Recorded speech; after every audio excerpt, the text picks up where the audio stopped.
Good evening to one and all. ప్రభు నావల్ల మీ అందరికీ వందనాలమ్మా. అందరూ దేవుని కృపలో బాగున్నారని విశ్వసిస్తూ ఉన్నాను. కొద్దిసేపు దేవుని వాక్యాన్ని ధ్యానం చేసుకుందాము. దానికి ముందుగా చిన్న ప్రార్థన చేసుకుందాం.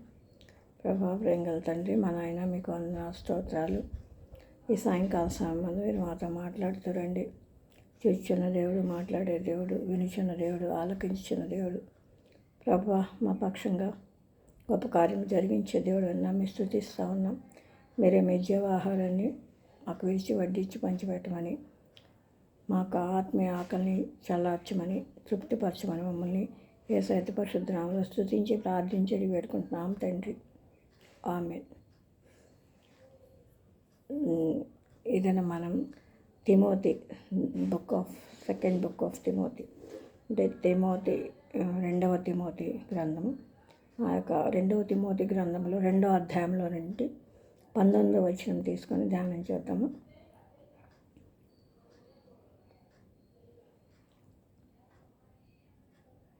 అయినను దేవుని యొక్క స్థిరమైన పునాది నిలకడగా ఉన్నది. ప్రభువు తన వారిని ఎరుగును అనునదియు, ప్రభువు నామమును ఒప్పుకొను ప్రతివాడును దుర్నీతి నుండి తొలగిపోవాలను. దేవుని యొక్క స్థిరమైన పునాది నిలకడగా ఉందంట. దేవుని యొక్క స్థిరమైన పునాది ఏంటంటే 2 విషయాల గురించి చాటుగా చెప్పబడుతూ ఉంది. ఏంటంటే ప్రభువు తన వాళ్ళని ఎరిగి ఉన్నాడు. ఇప్పుడు మరి గొర్రెల కాపర్లు ఉన్నారు అనుకోండి. గొర్రెల కాపర్లు, ఆ కాపరికి తన గొర్రెలు తెలుసు కదా, ఆ గొర్రెలు కాపరి యొక్క స్వరాన్ని గుర్తుపట్టి, అలాగే మరి యేసు ప్రభువుని ఎవరైతే ఎరిగి ఉన్నారో ఆయన యొక్క స్వరాన్ని కూడా వాళ్ళు వినగలుగుతారు కదా. యేసు అయితే చెప్తా ఉన్నారు యోహాను సువార్తలో కూడా 10వ అధ్యాయం 27-28 వచనాలు చూస్తే, నేనే గొర్రెల మంచి కాపరిని, నా గొర్రెలు నా స్వరం విన్ను అని చెప్తా ఉన్నారు. వాళ్ళని నిత్య జీవంలోకి నడిపిస్తానని చెప్తా ఉన్నారు కదా. మరి ఎవరైతే ప్రభువు తన వారిని ఎరుగును, ఆయన మనం మంచి కాపరి, మనల్ని నడిపిస్తూ ఉంటారు. మనకు కావాల్సిన ప్రతి అవసరం దేవుడు తీరుస్తూ ఉంటారు. మరి ఆయన చూస్తూ ఉన్న దేవుడుగా ఉంటూ ఉన్నారు. ఇంకా చాలా జాగ్రత్తగా చూస్తే కనుక అయితే మనల్ని ఆయన ఎరిగి ఉన్నాడు. తర్వాత మనం ఆయన్ని ఎరిగి ఉన్నామంటే ఆయన ఒప్పుకున్న ప్రతి వాళ్ళు కూడా దుర్నీతి నుండి తొలగిపోవాలి. ఈ దుర్నీతి అంటే ఏంటి? దుర్నీతి నుండి తొలగిపోవడం ఎలాగా? ఇది ఎలాగ సాధ్యమని అనుకోవచ్చు. చాలామంది ఏమంటారంటే భక్తి కావాలి, భక్తి కోసం లోకంలో అదంతా కావాలి.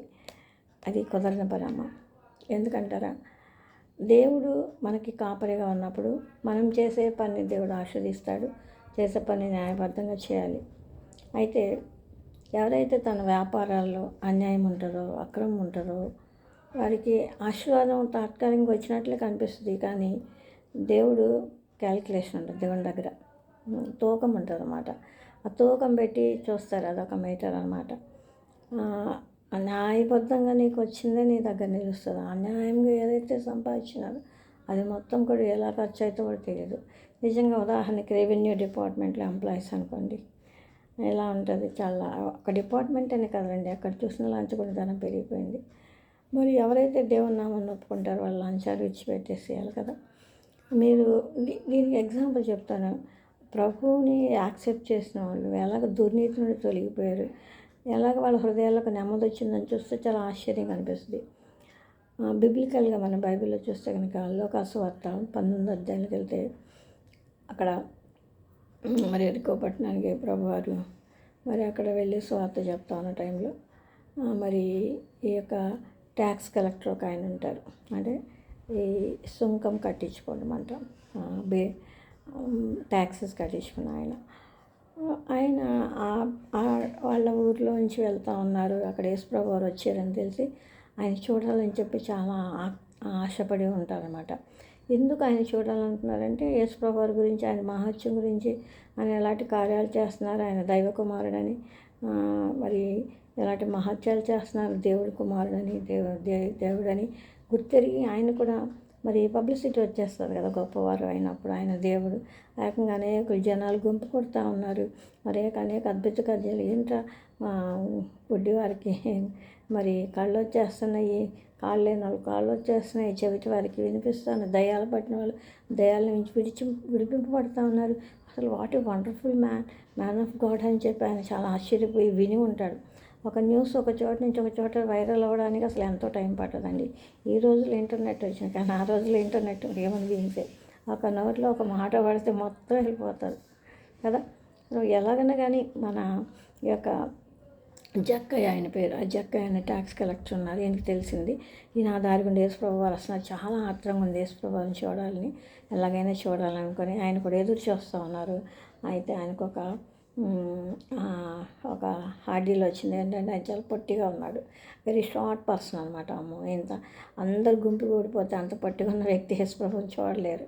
సో ఎలాగైనా చూడాలని ఒక తన పట్టుదల కలిగి ఆశ కలిగి ఆ యేసుప్రభు ఈ దారి గుండా వెళ్తారని తెలియగానే ఆ దారి గుండా వెళ్తున్నప్పుడు అక్కడ ఉన్న ఒక చెట్టు ఉంది, చెట్టు చూసి చెట్టు పైకి ఎక్కి ఎక్కేశారు.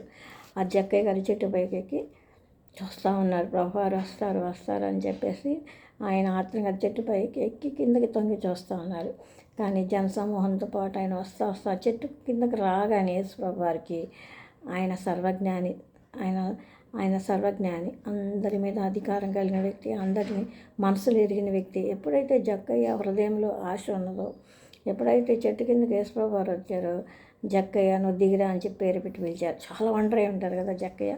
అమ్మో ఇంత జనసమూహాల్లో ఆయన ఎక్కడెక్కడ తిరిగి పరిచయం సేవ చేస్తూ ఉన్నారు, స్వార్థ ప్రకటిస్తూ ఉన్నారు. కాలం సమీపించున్నది, మరి మీరు మారు మనసు పొందండి, లేకపోతే మీకు పరలోకం ఉండదు అని చెప్పబడుతూ ఉంది కదా. సో మరి నిజంగా అటువంటి ఒక గొప్ప దైవకుమారునికి నేను నా పేరు తెలిసిందని చెప్పి చాలా ఆశ్చర్యపోయాడు, కిందకు వచ్చేసాడు. రాగానే ఏసా అంటే మరి యేసుప్రభు వారు అంటున్నారు, నేను నీ ఇంటికి వస్తానయ్యా, I'm coming to your home for lunch, నేను నీతో కలిపి ఒక విందు కోసమే ఇంటికి వస్తానంటే ఎంత ఆశ్చర్యపోయి ఉంటాడు కదా. నేను చూడడానికి ఆశపడ్డాను, కానీ ఆయనతో మీటింగ్ జరిగింది, encounter with the Christ Jesus అనమాట. యేసుప్రభుతో ములాఖాత్ అంటే పరిచయం జరిగింది, మాట్లాడారు, తనే పిలిచి పేరు పెట్టి నేను నీ ఇంటికి రావాలయ్యా, నీ దగ్గర నేను విందు చేయాలన్నప్పుడు ఎంత సంతోషపడ్డాడు.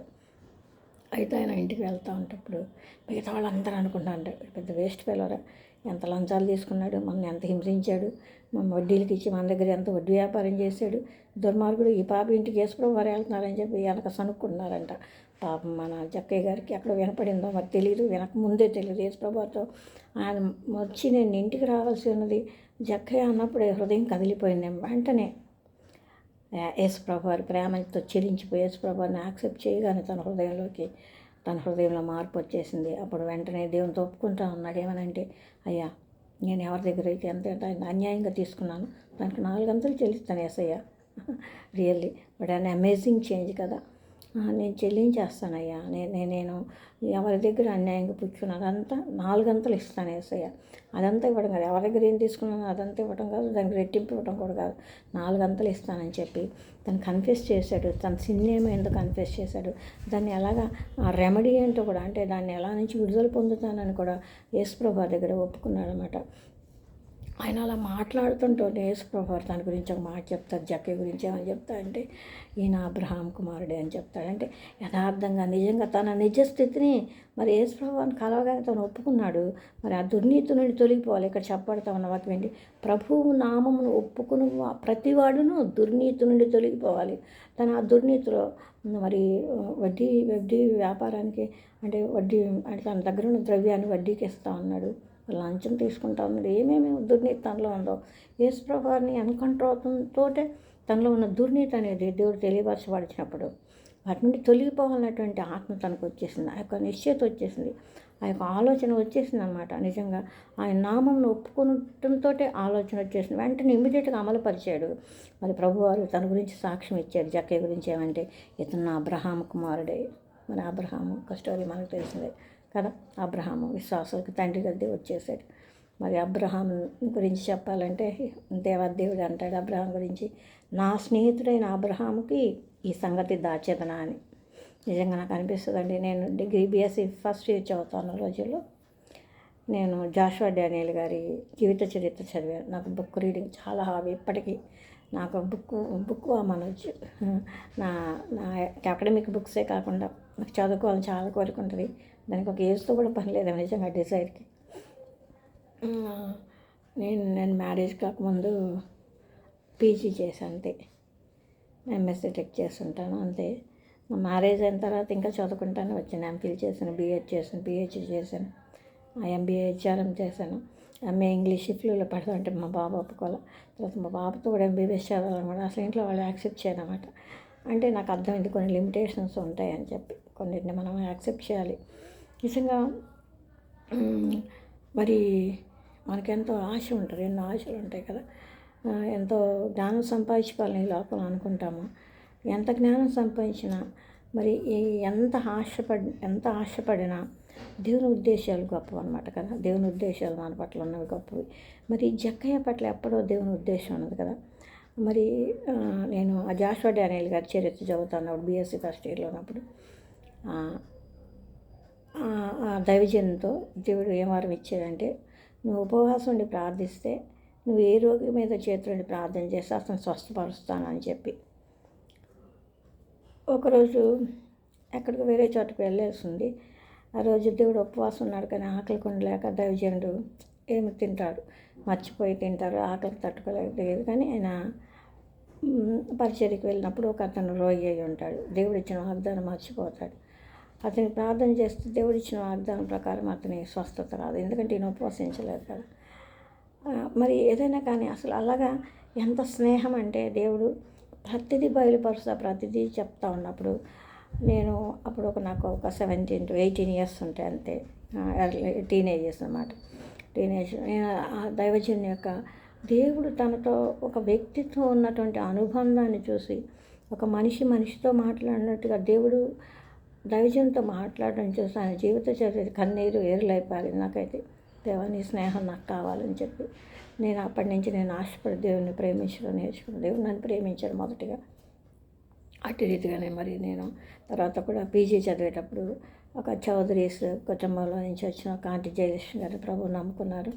ఆడమ్మను పరిశుద్ధాత్మ పొందుకోవాలి, ఆత్మవరాలు కలిగి ఉండాలి, భక్తి జీవితంలో ఎంతో మేలుకరం అన్నప్పుడు ఆంటీ నా కొరకు ఎంతో ప్రార్థన చేశారు. మరి ఒక దినం దేవుడు నన్ను దర్శించి ఆత్మాభిషేకం ఇచ్చారు.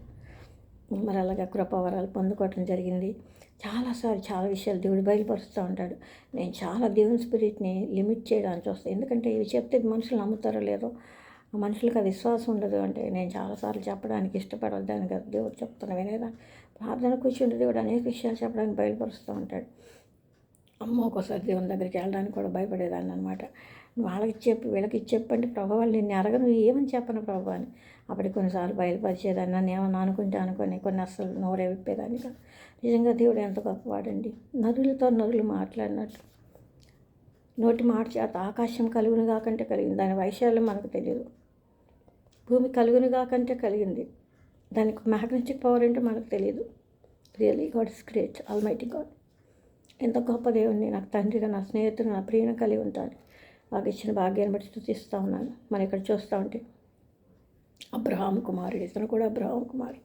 నిజంగా నాకు కూడా అనిపిస్తుంది, ఎప్పుడన్నా దేవుడు నన్ను కూడా అబ్రహాం కుమార్తె అంటే ఎంత బాగుండు అనిపిస్తుంది కదా. అట్టి నిజాయితీ, అట్టి ఒప్పుకోలు, మరి అట్టి దుర్నీతుల్ని తొలగిపోవాలా. నిజంగా మనకు ఎన్నో ఉంటాయి, తెలీదు. ఎవరికి వాళ్ళు సెల్ఫ్ ఎగ్జామిన్ చేసుకోవాలి. వాట్ వీఆర్, వాట్ ఐఎమ్, నువ్వెవరు ఏంటనేది నీకు తెలుస్తుంది, నేను సృష్టించిన దేవుడు. మరి ఎవరికి తెలియదండి.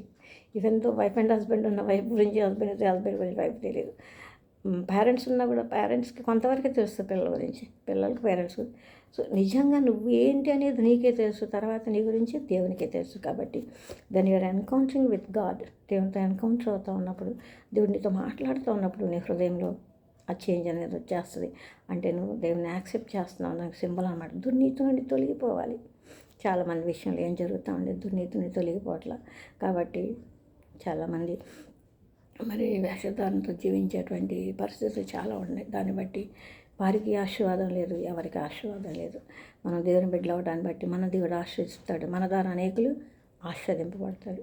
నిజంగా మరి ట్యాక్స్ కలెక్టర్లు వచ్చిన చేంజ్ని బట్టి అక్కడ ఈ మార్పు చూసి ఎంతమంది దేవుని నమ్ముకున్నారు. అవునా, నిజమా? ఎంతమంది ఆయన బారిన పడి ఎంత వేదన పడిన వాళ్ళు ఉన్నారు. వాళ్ళందరికీ 4 గంటలు చెల్లిస్తే అమ్మ ఏసయ్య వల్ల కదా ఇది జరిగిందని ఏసైని కూడా వెంబడించే ఎంతోమంది ఉంటారు. నిజంగా మరి దుర్నీతి నుండి తొలగిపోవాలను మనం ఆయన గొర్రెలను ఆయన స్వరం వినాలి. మరి నిత్య జీవానికి వారసులుగా దేవుడు మనం చేస్తున్నాడు కాబట్టి మరి దేవుడు మనం ఎరిగి ఉన్నాడు కాబట్టి మరి యేసు ప్రభువుకి ఇష్టంగా మన తండ్రి అయిన దేవునికి ఇష్టంగా మన ప్రాణం పెట్టి మన కొన్నాను మన నాదునికి ఇష్టంగా బ్రతకడానికి దినదినము ఏదో ఒకసారి కాదండి, ఒకసారి మార్పు వచ్చిందంటే ఎల్లకాలం మన జీవితాంతం కూడా మార్పు అనేది మనలో కొనసాగుతూ ఉండాలి. ఇంకా moreover I would like to tell ఏంటంటే ఆ దేవునితో ఉండేటువంటి ఆ సహవాస సంబంధం నేను దాచేదన నా స్నేహితుడైన ఒక మానవుడిని దేవుడికి స్నేహితుడిగా ఎంచుకోవడం నిజంగానే కట్టి స్నేహం కావాలా, అటు ప్రేమ కావాలా. జక్కయ్యని ప్రేమించి జక్కయ్యలో మార్పు వచ్చింది, అప్పుడు జక్కయ్యని మెచ్చుకున్నాడు కదా. నీ ఇంటికి రక్షణ వచ్చినది, నీ ఇంటికి అంటే తన ఇంట్లో ఇంకెంతమంది ఉన్నారు వాళ్ళందరికీ ఉన్నారు కానీ పోకుండా దేవుడు రక్షణ ఇచ్చాడు. మరి విశ్వసించి నిలిచి ఉంటే దేవుడు గొప్ప కార్యాలు చేస్తాడు. నీ పరిస్థితులు కృంగిపోవద్దు, నీ పరిస్థితిని బట్టి నువ్వు వేదన పడవద్దు. ఇంకా సరి చేసుకోవాల్సినవి ఉన్నాయి, విడిచిపెట్టాల్సినవి ఉన్నాయో అన్యాయం, అక్రమం, అవినీతి, అపవిత్రత ఏది ఉందో నీ మనస్సాక్షి నీతో మాట్లాడుతుంది. దేవుని యొక్క గొప్ప కృప ఏంటో తెలుసా ప్రియులారా, మన పట్ల మన మనస్సాక్షి మనకి ధర్మశాస్త్రంగా పెట్టినాడు కదా. మరి ఎంతోమంది మరి మనస్సాక్షి మాట వినరు, దాని గొంతు నొక్కేస్తా నలుగురు చేస్తున్నారులే, అందరు చేస్తున్నారులే. ప్రియులారా చేస్తారా, మీకు అర్థమవుతుందా? మా నాన్నగారు ఎప్పుడు నలుగురు జరిచేట దారిలో మనం నడవాలమ్మా అనేవాళ్ళు. నేను అనేదాన్ని, డాడీ దారి ఏదైతే సక్రమైన దారిలో నడవాలి, నలుగురు నడుస్తారో లేదు ఎవరికి పట్టింది. నిజంగా లోకం సామెత నలుగురు నడిచిన దారి, కానీ దేవుని యొక్క వాక్యం చెప్తుంది ఈ యొక్క ఇరుకు మార్గం ప్రవేశించడానికి ప్రయత్నించుడు. దేవుని యొక్క నీతి మార్గాల్లో మనం వెంబడించి వెళ్ళడానికి మరి ఆయన నామను ఒప్పుకుని ప్రతివాడును దుర్నీతి నుండి తొలగిపోవాలి. చాలామంది నేను పరిచయం చేస్తూ ఉన్నప్పుడు చాలామంది కుటుంబాలు చూస్తూ ఉన్నాను అండి. చాలా దుఃఖకరమైన విషయం ఏంటంటే ఆ యొక్క సహోదరులు మరి ఎంతో దేవుని ప్రేమిస్తూ ఉన్నారు, ఆంబడిస్తూ ఉన్నారు, వాళ్ళ భర్తల వల్ల ఎంతో వేతలు అనిపిస్తున్నారు. కారణం ఏంటంటే ఎంతో కష్టపడి భర్తలు సంపాదిస్తారు కానీ దాన్ని దేనికోదానికి తాగుడుకో దేనికోదానికి వ్యర్థపరిచి వస్తే మరి దీంట్లో భార్య బిడ్డల పరిస్థితులు ఏంటి, వారిని ఎవరు పోషిస్తారు? మరి మన జీవితాల్లో నిరుపయోగంగా ఉండకూడదు. ముందు మన జీవితాలకు మనకు ఆశీర్వాదంగా ఉండాలి. మనకు ఆశీర్వాదంగా ఉంటే మన వల్ల ఇతరులకి ఆశీర్వాదం వెళ్తుంది. సో మరి దుర్నీతి నుండి తొలగిపోవాలి. ఎవరైతే ప్రభువుని నమ్ముకున్నామని చెప్తారో వారు దుర్నీతి నుండి అది ఏదైనా ఆ వీక్నెస్ ఏదైనా వదిలిపెట్టుకోవాలి. ఒక్కొక్కరికి ఒక్కొక్క దుర్నీతి ఉంటుంది, వేలుబడి చేస్తూ ఉంటుంది. ఈ రోజుల్లో మీరు గమనిస్తున్నారా, యవ్వన బిడ్డల మీద వ్యభిచారం అనేటువంటి దుర్నీతి వేలుబడి చేస్తూ ఉంది. అక్రమం అనే దుర్నీతి, అవిధేయత అనే దుర్నీతి, తల్లిదండ్రులకు అవిధేయులైనటువంటి వారుగా ఉంటూ ఉన్నారు. మరి తల్లిదండ్రుల మీద తిరుగుబాటు చేశారు, స్వేచ్ఛను అనుభవిస్తూ పాపంలో కోపంలో దూరి వాళ్ళు ఎంతగానో మునిగి తేలుతూ ఉన్నారు. ఇప్పుడు పరిస్థితి ఇప్పుడేమైనా కన్నీరు అయిపోతూ ఉంది. మరి వీరి తర్వాత తరం ఏమైపోతుంది? అందుకే ఇప్పుడు ఇలా కుటుంబాలుగా దేవుని సన్నిధిలోకి రావడానికి వీరి ఇంటికి రక్షణ వచ్చినది. మరి జక్కయ్య దేవుని అందు విశ్వాసం ఉంచి దుర్నీతిని విడిచిపెట్టడాన్ని బట్టి గృహానికి రక్షణ ఇచ్చినది. అయితే ప్రియ సహోదరుడా, నీవు దేవుని అందు నమ్మిక ఉంచి దుర్నీతిని విడిచిపెడితే నీ ఇంటికి నీకు నీ బిడ్డలకు రక్షణ వస్తాయి. ఇలా కుటుంబాలకు రక్షణ పొందితే మనం తరాలని ప్రొటెక్ట్ చేసుకోవడానికి మరి దేవుని కృప మనకి చాలీగా ఉంటుంది. ఇంకా మన దేవుని రాకడ దినాల్లోనే ఉన్నాం. ఎక్కడ చూసిన యుద్ధ సమాచారాలు, మరి ఎక్కడ చూసిన మరణాలు, మరి తుఫాన్లు, మరి వరదలు, లక్షల కొలది మిలియన్ల కొలది యుద్ధాలు దాటి వెళ్ళిపోతూ ఉన్నారు. నువ్వు నేను సజీవ లెక్కలో ఉంచబడ్డామంటే దేవుడు నాకు ఇంకొక అవకాశాన్ని ఇస్తూ ఉన్నాడు రక్షింపబడడానికి, దుర్నీతి నుండి తొలగిపోవడానికి. ఇచ్చిన సమయాన్ని నేను తేలిగ్గా ఎంచమాక ఈ రోజే నీ రోజు, రేపటి రోజు నీదో కాదో తెలియదు. అర్థమవుతుందా ప్రియులారా?